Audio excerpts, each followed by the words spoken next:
Hi అండి, శ్రీస్ కిచెన్కి స్వాగతం. నేను మీ ఉషని. ఈరోజు నేను బందోస ప్లస్ పల్లి టమాటా చట్నీ చేశానండి. మనం ఇంట్లో ఇడ్లీ పిండి దోశ పిండి ఏం లేదని కంగారు పడుతూ టిఫిన్ ఏం చేయాలా అని ఆలోచించాల్సిన పనే లేదండి. ఎందుకంటే ఇన్స్టెంట్గా మనం ఇలా దోశ పిండి తయారు చేసుకుని చక్కగా బందోసలు వేసేసుకోవచ్చు.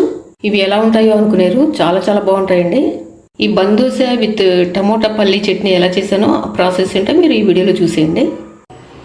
మనం బందోసలు చేసుకోవడానికి ఇప్పుడు ఒక మిక్సింగ్ బౌల్ తీసుకుని ఈ సూజీ రవ్వ, బొంబాయి రవ్వ, ఉప్మా రవ్వ అంటారు కదా, ఇది ఒక కప్పు తీసుకుందామండి. ఒక కప్పు సూజీ రవ్వ తీసుకున్నాం కదా, ఇప్పుడు అరకప్పు పెరుగు వేసుకోవాలి. అరకప్పు పెరుగు వేసుకున్నాం కదండి, ఇప్పుడు ఒక కప్పు నీళ్లు పోసుకోవాలి. పోసేసి ఇది బాగా కలిపేసేయండి. ఇందులో 2 స్పూన్లు బియ్యం పిండి వేసుకుందామండి.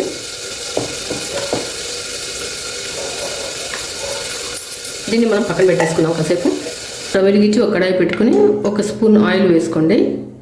ఇందులో 1 కప్పు పల్లీలు వేసుకుందాం.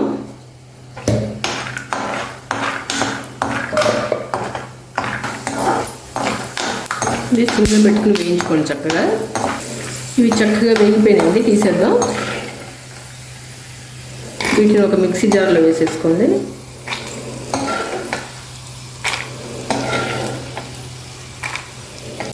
ఇప్పుడు ఇందులోకి 1 స్పూన్ ధనియాలు, 1/2 స్పూన్ జీలకర్ర వేసి వేయించేసుకోవాలి. ఇవి చక్కగా వేగిపోయినాయండి, తీసేద్దాం ఇవి కూడా. ఇప్పుడు ఇందులో 8 ఎండుమిరపకాయలు వేసుకోండి. ఇవి కూడా చక్కగా వేయించేసుకోవాలి. మీకు ఇష్టమైతే పచ్చిమిర్చి అయినా వేసుకోవచ్చు.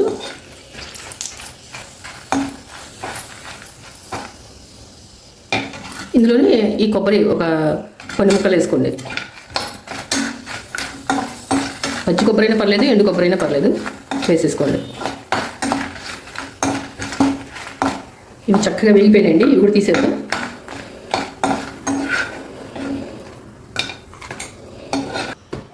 ఇప్పుడు ఇందులో 2 పెద్ద సైజు టమోటాలు కట్ చేసి వేసుకోండి.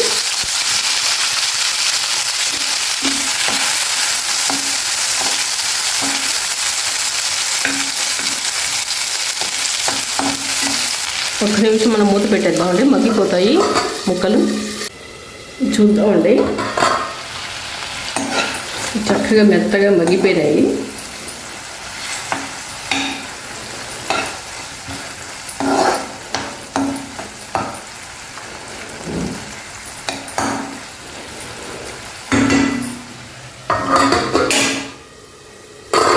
స్టవ్ ఆఫ్ చేసేద్దాం. ఇంకా ఇవన్నీ చల్లారిన తర్వాత మనం చట్నీ గ్రైండ్ చేసుకోవాలి. ఇవి చక్కగా చల్లారిపోయినాయండి, చూసారా. ఇప్పుడు ఇందులో కొంచెం చింతపండు, చిన్న ముక్క అనమాట, అంతే. ఇది శుభ్రంగా కడిగేసేసి ఇందులో వేసుకోండి. చిన్న ఉల్లిపాయలు ఒక 5-6, ఇలా 1 రెమ్మ కరివేపాకు కూడా వేసేద్దాం. రుచికి సరిపడా సాల్ట్ కూడా వేసేసుకోండి. వేసి ఇది గ్రైండ్ చేసేద్దాం. ఇప్పుడు ఇలా గ్రైండ్ చేసుకున్న తర్వాత ఇందులో మనం ఈ టమోటాలు కూడా వేయించుకున్నాం కదా, ఇవి కూడా వేసేసేద్దాం.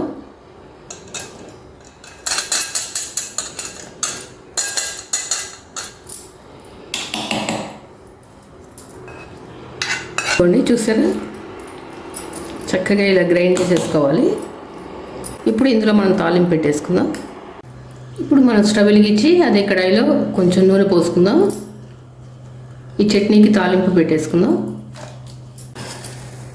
కొంచెం పచ్చిశనగపప్పు, మినపప్పు, ఆవాలు, జీలకర్ర, 1 ఎండుమిరపకాయ.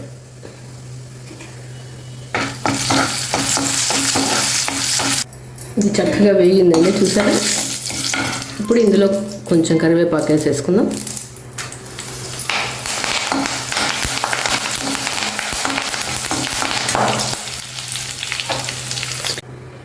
ఇది ఇందులో వేసేసుకుందాం.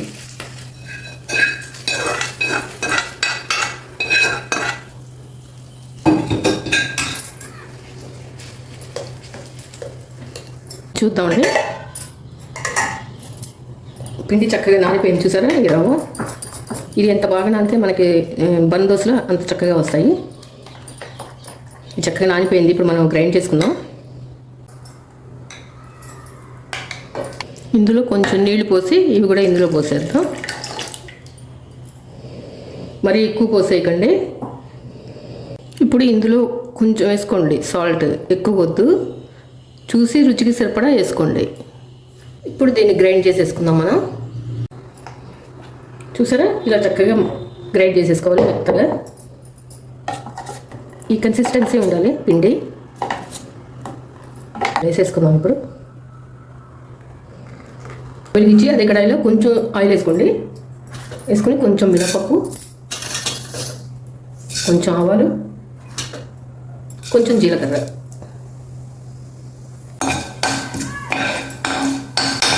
ఇవి చక్కగా వేగిపోయినాయి కదా.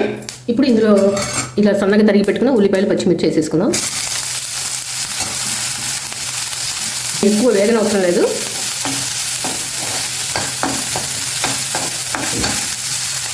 ఇప్పుడు ఇందులో సన్నగా తురిమి పెట్టుకున్న ఈ క్యారెట్ కూడా వేసేసుకుందాం. ఇది కొంచెం వేగితే చాలండి, మనం తీసేద్దాం. ఇంకా స్టవ్ ఆఫ్ చేసేస్తున్నాను. ఇది చక్కగా చల్లారిపోయిందండి. ఇప్పుడు ఇది మనం తయారు చేసుకుని దోశ బ్యాటర్లో వేసేసుకుందాం.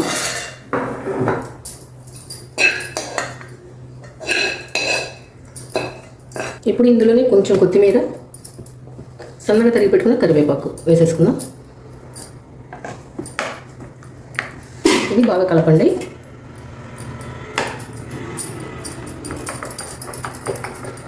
ఇప్పుడు ఇందులో కొంచెం సోడా ఉప్పు వేసుకోవాలండి, ఎందుకంటే మనం ఇన్స్టెంట్గా చేసుకుంటున్నాం కదా, అందుకని ఇది వేసుకుంటేనే బాగా వస్తాయి పొంగుతూ.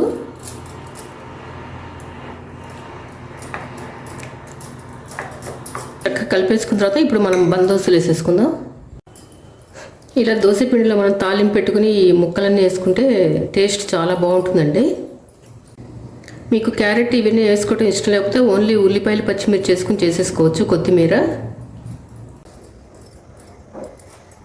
స్టవ్ వెలిగించి ఇలా మనం తాలింపు పెట్టుకుంటాం కదా, ఇలాంటి కడాయి పెట్టుకోండి, చిన్నది పెట్టుకుంటే ఇందులో మనం ఈ బన్ దోశలు అనేవి ఇందులో అయితే చాలా చక్కగా వస్తాయి. బయట మనం బన్స్ కొంటాం చూడండి, సేమ్ అలాగే చక్కగా వస్తాయి, టేస్ట్ కూడా బాగుంటుంది.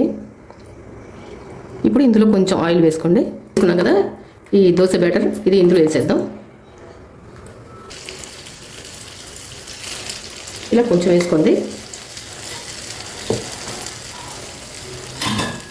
దానిపైన మూత పెట్టేద్దాం. చక్కగా ఉడుకుతుంది, లోపల నుంచి ఉడకాలి. ఇలా సిమ్లోనే పెట్టుకోండి, సిమ్లోనే పెట్టుకోండి, అప్పుడే లోపల నుంచి చక్కగా ఉడుకుతుంది. లేకపోతే లోపల సరిగ్గా ఉడకదు ఒక్కోసారి, అందుకని ఇది మర్చిపోకండి, సిమ్లోనే పెట్టుకోండి. చూద్దామండి ఒకసారి. చూసారా చక్కగా ఎలా పొంగి చక్కగా ఎలా వచ్చిందో. దీనిపైన ఇప్పుడు కొంచెం నువ్వులు చల్లుకుందాం హెల్తీగా. ఇలా చుట్టూ కొంచెం ఎర్రగా రాగానే తీసేయండి, వెనక్కి తిప్పండి.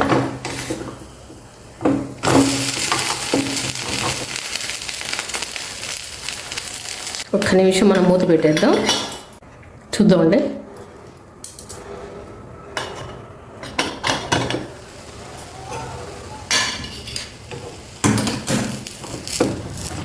చూసారా చక్కగా ఉడికిపోయింది. ఇంకా తీసేద్దాం మనం ఒక ప్లేట్లోకి.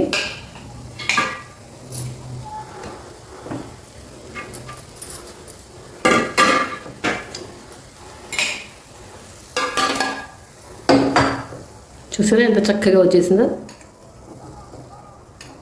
ఇప్పుడు మళ్ళీ కొంచెం ఆయిల్ వేసుకుందాం. ఈ పిండి అప్పుడు వేయండి, ఎందుకంటే ఈ ముక్కలన్నీ లోపలికి అడుగు వెళ్ళిపోతాయి కదా. మనం మూత పెట్టేద్దాం. ఇప్పుడు చూద్దామండి, ఇది కూడా చక్కగా పొంగింది. చూసారా, మనం సోడా ఉప్పు వేసాం కదా, పైన కూడా చక్కగా ఉడికినట్టుగా మీకు తెలుస్తుంది. అప్పుడు వెనక్కి తిప్పండి.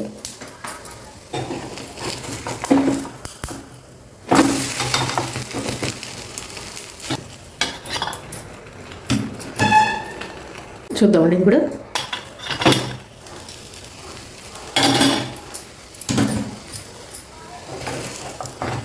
చక్కగా ఉడికిపోయింది చూసారా. ఇది కూడా మనం తీసేసుకుందాం ఒక ప్లేట్లోకి. కొంచెం ఆయిల్ వేసుకుందాం. మళ్ళీ ఒక మూత పెట్టేయండి. నువ్వులు వేసేసుకుందాం.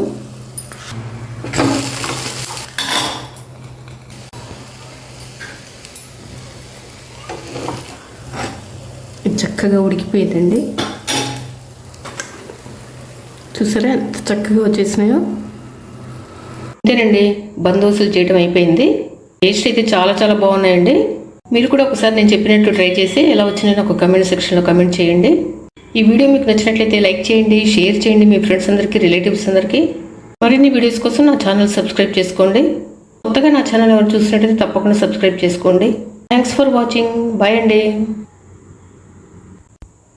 మీకు చూపిస్తాను చూడండి అసలు ఎంత మెత్తగా ఎలా వచ్చినాయో. చూసారా అసలు ఎంత బాగా వచ్చినాయో.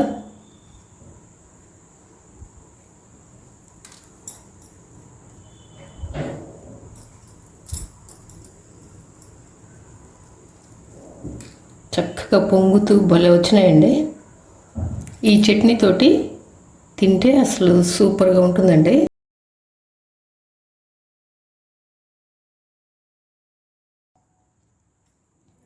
అసలు సూపర్గా ఉందండి. తప్పకుండా మీరు కూడా చేసుకోండి.